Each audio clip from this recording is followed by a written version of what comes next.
강의사는 증시 각도기. 안녕하세요. 전투자 증시나 심판 안지원입니다. 네, 안녕하세요. 죽다 살은 각도기 박상준. 네, 오늘 그냥 혼자 짜장면 먹으러 가려고 그랬어. 왜요? 하도 아침에 시초가 딱 내리길래 점심 혼자서 쓸쓸히 짜장면이나 먹으려고 블랙데이를 기념해서 블랙 먼데이를. 요즘에 시장이 그냥 생각하고 반대로만 가는 것 같아요. 네. 떨어질 것 같으면 오르고 오를 것 같으면 떨어지고 종잡을 수 없는 증시가 계속 되고 있는데 오늘 저녁에 미국 시장이 굉장히 재밌어지죠. 이렇게 되면 만약에 미국 시장도 너무 많이 안 오르고 그냥 옆으로 기었으면 좋겠어. 이제는 미국 시장이 오르거나 내리거나 하지 말고. 일단 지금 현 시각 기준으로 나스닥 선물이 한 1% 정도 오르고 있거든요. 네. 네. 미국 시장은 금요일 날 진짜 많이 빠졌는데 오늘 한국 시장이 안 빠진 건 조금 의외였긴 합니다. 왜냐면 목요일 날 끝이 보여? 뭐 이러고 있었거든. 끝을 지금 보기 시작. 그게 핵심이에요. 제가 보면 끝을 보고 있는. 그러니까 터미널 레이트 있잖아요. 네. 그게 가시화 눈에 보이면 미국 시장 돈이 많기 때문에 언제나 틀 준비할 거고, 그다음 주가 많이 빠졌으니까 언제나 틀 준비할 거거든요. 그래서 그냥 뭐 하루에 뭐 3% 올랐다 하루에 3% 빠지니까 힘들어. 그냥 옆으로 기어줬으면 좋겠어. 그냥. 네, 참 우리보다 미국 시장이 더 변동성이 큰 것 같아요. 그럼요. 지수가 하루에 3%면 고저차가 5%면 네. 특히나 오늘은 뭐 일본이나 대만 증시도 1% 넘게 떨어졌거든요. 우리가 좀 올랐습니다. 그거는 이제 펀드 플로우 보면 최근에 그 아세아 쪽으로 선진국에서 돈이 빠져나가고 아세아에 들어오는데 아세아에 들어오는 돈 중에 상당 부분이 한국으로 들어오고 있다고 합니다. 네. 상당 부분이. 근데 결국은 삼성전자 최근에 하이닉스 계속 사잖아요. 네, 오늘도 그 돈이에요, 그 돈.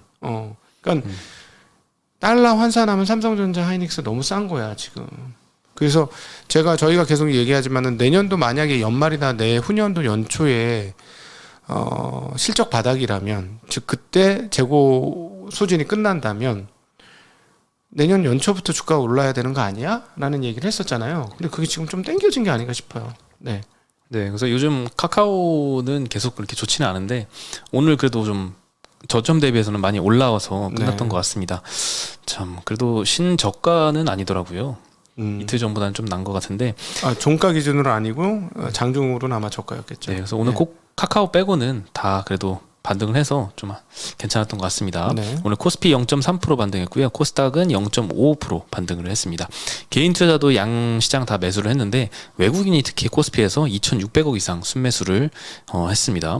참 외국인이 안 팔면 떨어지고 외국인이 사면 그래도 안 떨어지고 오르고 계속 사자가 외국인의 없어서 그래. 사자가 아예. 외국인이 주도를 하네요 시장이. 사자 팔자가 아예 없어서 시장이 비어 있어요 지금 수급이. 그러니까 맨날 테마주만 되는 거 아닙니까? 네. 네. 그래서 원달러 환율도 1,440원대까지 올라갔다가 35원 정도로 마감을 했습니다. 오늘 업종 상승률 1위는 비금속 광물 섹터였는데요. 공산당 당대회에서 시진핑 주석이 뭐 대만 통일을 강조하고 뭐 이런 얘기하면서 미국하고 갈등이 조금 부각되면서 유니온 머티리얼가 상한가를 기록을 했습니다. 그리고 포스코 케미칼도 오늘 7% 올랐는데요. 뭐 양극재, 특히 양극재 업종이 오늘 좀 2차전지 sek터 중에서 굉장히 많이 급등해서 끝났습니다. 네. 종이목재 섹터도 2위였고요. 그다음에 보험 섹터가 오늘은 3위, 4위가 의약품 섹터 였습니다. 뭐 딱히 뭐 큰 이슈는 없었던 것 같아요. 종목별로는. 제일 많이 빠졌던 거는 건설 업종인데요. 3% 가까이 하락을 했는데 현대건설이 건설주 하락을 좀 주도를 했습니다. 빈살만이 방문하기로 했는데 요거가 취소가 됐습니다. 네, 그래서 7% 정도 하락을 했고요. 다른 뭐 대우건설, GS건설, DLNC 정도는 뭐 1%대 1, 2% 정도 하락을 했습니다. 서비스 업종이 약세가 계속되고 있는데 마찬가지로 빈살만 방문 취소 영향에 한미글로벌이 13%대 떨어지면서 서비스 업종 내에서 가장 큰 낙폭을 기록을 했고요. 네. 삼성 엔지니어링, 카카오 6%씩 하락을 했습니다. 그리고 요즘에 이 리츠 관련주들도 안전자산이 아니죠. 요즘에 금리가 낙폭이 올라오니까 굳이 리치할 필요 없는 거죠. 그렇죠. 리츠가 옛날에 뭐 금리 한 4%, 5% 준다고 굉장히 붐이 불었었잖아요. 2017년도쯤에. 네. 근데 이제는 4% 주면 정기예금. 정기예금보다도 안 되죠. 정기예금 4%짜리 때가 나오니까. 예. 그래서 리츠주들이 오늘 뭐 신한알파 리츠, 롯데 리츠, NH, 올원 리츠 뭐 등등 다 4%대 급락을 했습니다. 최근에 굉장히 많이 하락을 했고요. 넷마블도 2%대 하락하면서 게임주도 계속 안 좋은 것 같습니다. 네. 네, 오늘 카카오 사태가 참 증시에서 가장 좀 뜨거웠던 것 같습니다. 일단 SKCNC 판교 데이터 센터 화재 원인으로는 배터리 주변에서 전기적 요인으로 발생한 걸로 좀 추정이 된다고 하네요. 역시 요즘 화재가 굉장히 심각한데 뉴스에서도 뭐 배터리 관련된 화재가 좀 많이 나더라고요. 저희 지하주차장에서도 이 그 전기차용 주차 공간이 새로 생겼잖아요. 그 네. 주변에는 약간 차대기가 좀 꺼려지더라고요. 네, 네. 네, 관련해서 뭐 이런 전기차도 그렇고 이런 데이터 센터도 배터리가 참 안전 문제가 좀 있는 것 같습니다. 대통령실까지 근데 나서가지고 재발 방지책을 마련하라 이렇게 지시한 상황에서 뭐 가만히 있을 수는 없잖아요. 대통령이 이제 과기부에 지시를 했는데 과기부 입장에서도 뭔가 대책을 마련을 할 것 같죠. 2중, 3중 서버 만들어야 되겠죠. IDC. 그 돈이 많이 들겠죠. 네, 서버 이원화 필요하고 그에 따른 데이터 센터 추가 건설비, 캐펙스 비용도 아마 많이 투입이 불가피할 것 같습니다. 실적 타격이 어느 정도 되느냐는 사실 여러 증권사에서 뭐 일매출 200억대, 뭐 100억 후반대, 영업이익 뭐 120억대 이렇게 추정을 하고 있는데 사실 이거 수치상은 카카오 전체 사이즈에서는 큰 영향은 주지는 않지만 아무래도 신뢰도 추락한 게 좀 큰 영향이 있지 않을까 싶습니다. 뭐 카카오가 물론 이제 보상 비용 같은 경우에도 선보상하고 SK CNC에 뭐 구상권을 청구하는 뭐 이런 방식이 좀 거론이 되는데 유진투자증권에서는 오늘 목표가를 10만 6천 원에서 6만 5천 원으로 약 40% 가까이 하향을 시켰습니다. 요거는 일단 실적 전망치 하향뿐만 아니라 뭐 향후 뭐 톡비즈 매출 성장률 둔화, 뭐 경기 둔화 영향까지 고려해서 자회사 지분 가치 하락과 뭐 할인율도 올려가지고 여러 가지 요인을 반영을 해서 목표가를 좀 대폭 하향을 시켰습니다. 향후에 브랜드 가치 훼손이 좀 가장 좀 문제인 것 같습니다. 특히나 이제 카카오뱅크 같은 경우에는 이번에 서비스 중단되거나 이런 일은 없었거든요. 네, 근데 불안하잖아요, 사람들이. 그래서 이 불안 심리에 갖고 있던 예금도 다 인출하고 이런 사례도 좀 있다라고 하니까 그만큼 좀 브랜드 가치가 좀 흔들리는 게 아닌가 이런 우려가 좀 되고요. 그리고 이제 브랜드 가치가 훼손이 되느냐 안 되느냐는 사실 뭔가 수치화돼서 나타나는 게 없잖아요. 그래서 우리가 요거를 확인해 보려면 트래픽을 좀 팔로우업하는 게 좀 필요해 보인다라고 다올증권에서 언급을 하고 있습니다. 신뢰도가 훼손이 이 사건으로 인해서 훼손이 될 거냐? 그러면은 뭐 지속적인 문제일 거고 잠깐의 일회성 이슈로 그친다면 뭐 매수 기회가 될 수 있을 텐데. 저는 일회성 이슈로 봅니다. 왜냐하면 최근에 그 보시면 텔레그램 보면 신규 가입자가 되면은 막 뜨잖아요. 툭 뜨거든요. 네. 뜨긴 많이 떴어요. 이번에 한 50개 정도 떴어요. 아 갑자기 어제요? 어제 이후로 쭉 여러 개가 떴는데 뜨긴 많이 떴는데 그렇게 압도적으로 뜨진 않았어요. 아무래도 그 카카오톡이 막히다 보니까 저도 이렇게 연락을 해야 되는 상황에서 네. 문자로 오더라고요. 네. 네, 그래서 꼭 뭐 텔레그램뿐만 아니라 뭐 문자도 다시 과거로 좀 이동한 것 같긴 아니, 하지만 텔레그램을 썼어야지. 문자를 쓰는 거는 다시 당연히 복귀하는 거고 텔레그램을 쓰거나 아니면은 네이버, 라인 이걸로 썼으면 그쪽 트래픽이 대폭 폭증을 해서 이것도 괜찮네 이렇게 되면 이제 게임 큰일 나는 건데 지금 하는 거 봐서는 그냥 조인만 해놓고 뭐 그렇게 많이 하는 거 같진 않아요. 생각보다 카카오톡의 힘이 생각보다 되게 세더라. 예. 네, 그래서 뭐 일회성으로 갈 것 같다. 저는 그럴 것 같습니다. 이게 왜냐하면 지금 또 된다면서요. 지금 됩니다. 예, 많이 사진을 복구가 됐습니다. 그러니까 사업 어디가 중요한 건지는 제대로 읽은 거지. 이걸 지금 이틀 만에 왜 복구를 해놨으니까. 네. 다음은 다음인 거고. 이제 여기서 근데 한 번 더 터져? 그럼 이제는 막 급하게 이제 연타로 터지면 다른 업체를 찾겠죠. 사용자들이. 그럼 진짜 큰 사건이 되겠죠. 네. 네. 이제 삼성증권 같은 경우에는 근데 코멘트를 이제 멀티플 기준으로 PER이 39배라고 하네요. 이렇게 떨어졌는데도 지난 10년 동안 밴드 하단이 30배였기 때문에 뭐 시장 상황이 더 악화되면 추가 하락 여지는 남아 있다라고 언급을 했고요. 이렇게 많이 떨어졌는데도 40배라네요. 비쌌어요. 너무 많이 비쌌어. 네. 이제 덕분에 내가 오늘 계산해 보니까 네이버는 좀 리즈너블 하더만 27배. 20배 좀 넘죠? 네이버는 좀 그나마 괜찮던데. 네이버는 뭐 항상 역사적으로 막 50배씩 이렇게 막 받아왔었으니까. 네, 20배 대면 괜찮죠. 네이버는. 네, 근데 얘네는 왜 이렇게 높으냐면 이익 증가율이 높습니다. 네이버보다. 매년 꾸준히 높아졌기 때문에. 근데 이제 이번에 IDC 센터를만 예를 들어 한 2개 짓는다 그러면 영업이 확 가는 거 아니야, 지금. 그래서 영업이익 증가율이 한 번은 떨어질 것 같고 그동안에 영업이익 증가율이 높았기 때문에 PR 배수가 높았다 이렇게 보시면 될 것 같아요. 네. 네. 그리고 이거는 여담인데요. 이번 사태 때문에 뭐 카카오 측에서 복구에 필요한 설치 파일을 이렇게 공유하는 뭐 이런 걸로 해가지고 스미싱 피해가 좀 많이 있다고 합니다. 네. 근데 저도 오늘 장중에 전화가 와서 요거 카카오톡 관련된 건 아니지만 뭐 비상장 주식 투자하라. 12월 22일에 상장이 확정이 됐는데 6만 원에 상장을 할 건데 18,000원에 주겠다. 별 미친 소리 다 듣겠네 진짜. 네. 요런 게 아직도 됩니까? 있더라고요. 네, 참. 제가 요런 거 좀 조심하시기 바랍니다. 예. 말만 들으면 사실 그렇듯하거든요. 그러면 6만 원짜리를 도대체 나한테 왜 18,000원에 주느냐 하면 거기서 뭐라고 하냐면은 상장에 필요한 요건 중에 기타 주주를 25% 우리가 모집을 해야 된다. 요런 사실 말도 안 되는 이유긴 한데. 아니 그거 증권회사하고 협약해가지고 하는 건데 증권회사가 그거 다 해줘요. 그렇죠. 그 전에 그렇게 전화 안 와요 절대. 그렇죠. 그래서 근데 이런 거에 꼭 속으시는 분들이 있더라고요. 말도 안 되는 일이에요. 말도 안 되는 일. 그런 그 어설프게 하는 IPO는 이루어질 수가 없습니다. 네, 저도 옛날에 어떤 한 지인이 이런 거를 문의를 해왔어요. 이런 전화를 받았는데 똑같은 내용이었거든요. 네. 이게 뭐냐 하고 전화 와서 제가 똑같이 말씀드렸죠. 아니 6만 원짜리인데 그걸 왜 처음 보는 사람한테 18,000원에 주겠냐. 자기 돈으로 하지 마라 사기다라고 했는데 결국에는 했어요. 그분이. 미치겠네 진짜. 네. 아니 자기 제가 그렇게 말해줬는데 아니 그럴 거면 상장 IPO 체결하는 그 증권회사 그 주변에 친인척한테 다 붙여가지고 야씨 10,000원인데 6만 원 주다니 네가 해라. 다 없지. 그게 말이 되냐고. 말도 안 되고 증권회사가 다 조정합니다. 그런 전화가 절대 있을 수가 없어요. 네. 네. 그래서 이런 거는 사실 최근에서는 뉴스도 좀 많이 나오더라고요. 네이버에 뭐 비상장주익 사기라고 치면은 최근 며칠 사이에도 피해 사례가 좀 많이 있어서 절대 조심을 하시기 바랍니다. 그럼 어쨌든 공짜 돈은 없다는 생각. 저희 지금 보시지 않습니까? 얼마나 힘들게 지금 돈 벌라고. 돈 버는데 얼마나 힘들어합니까 지금. 그렇죠. 지금 얼마나 힘들어요. 지금 버텨가지고 아이씨 이빨 꽉 물고 버텨야지 이제 돈 벌. 내년쯤에 돈 벌겠지, 그지? 안 벌겠나? 당연히 벌겠지. 근데 이렇게 힘들잖아 이 과정이. 보세요 어떻게 되는지.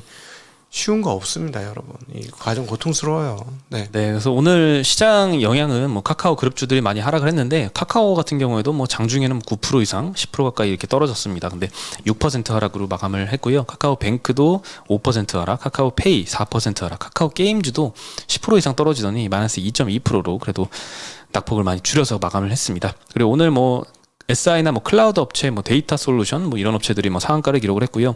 결제 업체, 뭐 한국정보통신, 이니시스, 나이스 정보통신이 뭐 많이 올랐습니다. 뭐 애플페이 관련된 이슈 때문에 올랐는지 했더니 뭐 그런 특별한 이슈도 없었는데. 저기는 저기 있어요. 오늘 그 여기에 등장하지 않은 나스미디어는 네. 저기 거를 광고 주관사가 됐습니다. 근데 넷플릭스에. 근데 주가 떨어졌어요. 세로뉴스로 또 떨어졌죠. 그럼. 네. 그러니까 뉴스에 파는 한국 거야. 시장은 참 세론 조심해야 돼요. 며칠 전에 좀 올랐거든요. 그래서 이거 올릴 이유가 없는데 오르는데 오늘 그 뉴스 나오자 4% 진짜 너무하더라 진짜. 웬일이니 이게. 정보가 다 새. 네. 네. 다 셉니다. 한국 시장은. 네, 그리고 삼성 폴더블 폰 최근에 이제 계속 공격적인 프로모션을 해서 뭐 10만 원대에도 이제 살 수 있을 정도로 참 인기가 없는 게 안타깝다는 말씀 여러 번 드렸었는데 오늘 한국투자증권에서 이 폴더블 폰 힌지 부품사인 KH바텍 리포트를 냈습니다. 4분기 매출액과 영업이익 전망치를 각각 40%, 47%씩 하향을 시켰고요. 하반기 폴더블폰 판매량 둔화를 반영을 해서 부품 출하 개수를 22년도에는 1,500만 개 추정했다가 1,200만 개로 내렸고요. 23년도에는 2,000만 개 추정했다가 1,520만 개로 하향을 시켰습니다. 굉장히 큰 폭으로 하향을 시키고 있는데요. 이 소비자들의 구매력 감소 영향이 당초 예상보다 굉장히 더 크게 나타나고 있다고 합니다. 그리고 내년 상반기까지 이런 추세가 좀 이어질 것으로 보고 있습니다. 나 가격 떨어지면 나 하나 사놓을까? 패드 들고 다니기 힘들어 죽겠는데 너무 무거워가지고. 제가 뭐 10만 원대 살 수 있다 이 말씀 드린 거는 그 2년 약정을 걸어야 됩니다. 네. 그 기준으로 지금 통신사들도 아주 공격적으로 불법 보조금들을 막 쏘고 있기 때문에 핸드폰 2개 쓸 수 있잖아요. 듀얼 유심 그거 되죠. 그걸로도 10만 원인가요? 뭐가 10만 원이요? 10만 원이 준다면서. 듀얼 유심은 따로 그냥 돈 더 내고 하는 걸 거예요. 그러니까 부가 서비스처럼. 우리 저 번호 하나 더 따서 쓰는 거 있잖아요. 네, 그런 거 되죠. 비싼 요금제. 되죠, 그런 거. 비싼 요금제 번호 하나 더 따는데. 네, 그런 거 되죠. 그럼 하나 주나? 10만 원에. 갈라고 가서 얻으려고. 네, 제가 해드리겠습니다. 감사합니다. 네, 알았습니다. 벌써. 제가 돈 내드리는 건 아니고요. 네. 네, 그래서 오늘 KH바텍이 1.6% 정도 하락을 했고, 근데 뭐 시장의 다른 폴더블 관련주들은 뭐 소폭 상승해서 끝나기도 했습니다. 그리고 오늘 아이폰 관련해서 이게 속보로 나와서 저는 좀 이거 딱 봐서 이게 뭔 내용인가 했는데 아이폰 생산기지 정저우 지역 있잖아요. 여기가 뭐 정면 봉쇄된다 이런 식으로 뉴스가 났더라고요. 처음에 블룸버그 통신에서 기사가 났는데 요거를 뉴스원 한국 한국 언론에서 또 보도를 했는데 잘못 좀 보도를 한 것 같아요. 한국 보도에서는 이제 정저우시에서 필수 시설을 제외한 모든 업체의 조업 중단을 명령했다. 그리고 기사에는 100만 도시를 뭐 봉쇄했다. 뭐 이런 식으로 기사가 나오는데 정저우시는 100만 도시도 아니고요. 1,600만 정도 인구가 많은 인구가 살고 있습니다. 그래서 요걸 통해 봤을 때 뭔가 정저우시 이내에 그 일부 지역에 대한 얘기다라고 네. 권시훈님한테 조언을 얻었습니다. 네. 그게 맞는 것 같긴 하고요. 그리고 실제 시장 영향도 애플밴더 주가가 영향이 아니, 없더라고요. 아니 정조 폐쇄하면 거기서 폐쇄 루프 돌릴 거 아니에요. 지금 여기서 갑자기 100% 셧다운 이거 갑자기 되겠어? 그 애플이 바보가 아닌 다음에요, 그렇죠? 아, 기자분들이 이건 좀 정확하게 알고 쓰셔야 될 것 같아요. 그냥 무조건 셧다운하니까 여기도 다 셧다운한다. 이건 아니지. 지난번에도 그 난리가 났을 때는 폐쇄 루프로 돌렸지 않습니까? 그 저기 뭐야 테슬라도 폐쇄 루프로 돌렸고. 네. 좀 그게 좀 말이 안 되는 것 같더라고. 참 이 소식을 듣고 나서. 예. 네. 근데 아직도 뭐 코로나 확진자 몇 명 나온다고 일부 도시라도 이렇게 봉쇄를 하는 그런 제도는 좀 계속 되고 있는 것 같습니다. 그건 맞습니다. 그러니까 지금 PPI, CPI 안 나오는 이유 중에 하나가 제가 보기에는 그 영향 상당히 크고요. 중국 경기에 돈을 그렇게 벌어도 안 되는 것 중에 중요한 이유 중에 하나 그거 같습니다. 네. 근데 뭐 중국 시장에서도 뭐 여행주, 항공주 이렇게 오른 걸로 봐서 오늘의 그 셧다운 지역은 뭐 큰 영향은 시장에 없었던 걸로 보입니다. LG이노텍도 오늘 1.4% 올랐고요. 하이비전 시스템은 7%나 올랐습니다. 네, 그리고 2차 전지 섹터가 오늘 사실 강세 업종 중에서 제일 많이 올랐던 것 같아요. 리튬 가격이 신고가를 계속 경신하고 있는데요. 지난 9월 달에 처음으로 톤당 50만 위안을 넘었었는데 지난주 기준으로 52만 톤도 경신을 해서 계속 신고가를 지속을 하고 있습니다. 네. 뭐 니켈이나 다른 원자재 가격은 지금 하락 안정화돼가지고 그냥 고만고만한데 리튬 가격만 계속 홀로 강세를 톤당 보이고 있습니다. 52만 위안. 네. 네. 예, 그래서 뭐 포스코 그룹 같은 경우에는 이제 R&T나 염수 리튬 뭐 이런 가치가 좀 부각되면서 시장에서 계속 좋게 보고 있는 것 같고요. 원자재 가격 상승 구간에 이제 판가 계속 양지 업체들이 올렸잖아요. 그러면서 영업 레버리지 효과 누렸는데 그간에 좀 인플레이션 둔화되면 요 영업 레버리지 효과 좀 줄어들지 않겠냐 이런 우려가 있는데 그 우려가 현실화되는 시기가 계속 딜레이되고 있는 것 같습니다. 3분기까지도 요 영업 레버리지를 아직 누릴 수 있는 것처럼 누릴 수 있을 것 같습니다. 네. 오늘 그래서 포스코 케미칼, 에코프로 BM, 코스모 신소재, 코스모 화학, LNF 대부분 2차전지 섹터가 많이 올랐습니다. 대단합니다, 진짜. 네, 유일하게 SK 이노베이션이 오늘 0.3% 정도 하락해서 끝났는데요. 한투에서 목표가를 28만 원에서 24만 원으로 14% 정도 하향을 시켰습니다. 요거는 뭐 2차전지 섹터 영향은 아니고요. 정유 부분에서 재고 관련 손실 그리고 정제 마진 하락 때문에 3분기 영업이익을 5,300억 나올 거다라고 전망을 했습니다. 컨센서스가 지금 8,300억으로 형성이 되어 있기 때문에 약 40% 정도 하회할 걸로 보고 있습니다. 배터리 부문만 보면 영업 적자 규모가 2분기보다는 절반 이하로 줄어든 1,800억 정도로 추정을 하고 있고요. P와 Q는 계속 우상향하고 있어서 이쪽 부분은 계속 좋아지고 있는 것 같습니다. 사실 이 모델이 좋은 거 아니에요? 한쪽에서 돈 벌고 한쪽에서 돈 쓰고 그러면서 사업 키워가고. 네. 근데 참 SK 이노베이션 이번 시즌에 정말 안 되네. 예. 마지막으로 빈살만 사우디 왕세자가 한국 방한이 무산됐다라는 소식이 있었는데요. 기존에 10월 말에서 한 11월 초 방한 예정이었는데 방한이 취소됐습니다. 그래서 네옴시티 발주기 대감에 많이 올랐던 그런 테마주들 있잖아요. 네. 다 많이 떨어졌습니다. 오늘 뭐 한미글로벌, 히림, 유신 다 13%대 하락을 했고요. 현대건설도 7% 굉장히 많이 떨어졌습니다. 업종 대표주가 테마성으로 다 휘둘리면서 7%가 빠지니. 네. 뭐 사우디에서 한국 측에 이게 방한 취소를 통보를 했다고 하는데 이유가 명확하게 밝혀지진 않았지만 네. 뭐 시장에서는 미국하고 사우디 간의 갈등 문제가 좀 영향을 준 게 아닌가 이런 의심을 좀 하고 있습니다. 네. 사우디가 이제 국내 업체에 발주한 원전 수주 사업을 보면 우라늄 농축 비율을 20% 이하로 할 걸로 미국은 요구를 하고 있는데 사우디는 이를 초과한 숫자를 원한다고 합니다. 근데 뭐 이 와중에 뭐 미국하고 한국의 긴밀한 공조 상황이 이 빈살마 왕세자에게 뭐 부담이 됐을 수 있다. 뭐 이런 분석도 있는 것 같습니다. 아직 네. 뭐 이유는 명확하진 않지만 그래도 11월 G20 이 정상회담에서는 윤 대통령과 빈살마 왕세자가 만날 가능성은 뭐 남아 있다고 하니까 또 계속 왔다 갔다 하겠죠. 이 테마주들은. 네. 네, 오늘 소식은 여기까지입니다. 네, 오랜만에 저희는 진짜 월요일 날 오른 거 얼마 만인지 모르겠어요. 그러게요. 굉장히 0.3%지만 이것도 오랜만인가요? 뭐 오랜만에 0.3%라도 플러스 났다는 것 자체가 대단한 날 아니냐. 왜냐하면 이 지난 두 주는 올라야 되는데 휴장이라서 안 올랐는데 야, 또 여지없이 월요일 날 빠지냐 이랬더니 월요일 날 정말 피할 수가 없구나 했는데 플러스 나서 좀 신기하긴 합니다. 물론 정황적으로는 올라도 상관은 없는 날이었죠. 그동안 워낙 많이 빠져 있었으니까. 네. 근데 좀 많이 무서워했잖아요. 금요일 날 워낙 나스닥이 뭐 3%씩이나 급락을 했으니까. 네. 야, 기대 인플레이션 올랐다 그렇게 빠지나? 그러니까 참. 네. 네, 그럼 저희는 내일 다시 인사드리겠습니다. 안녕.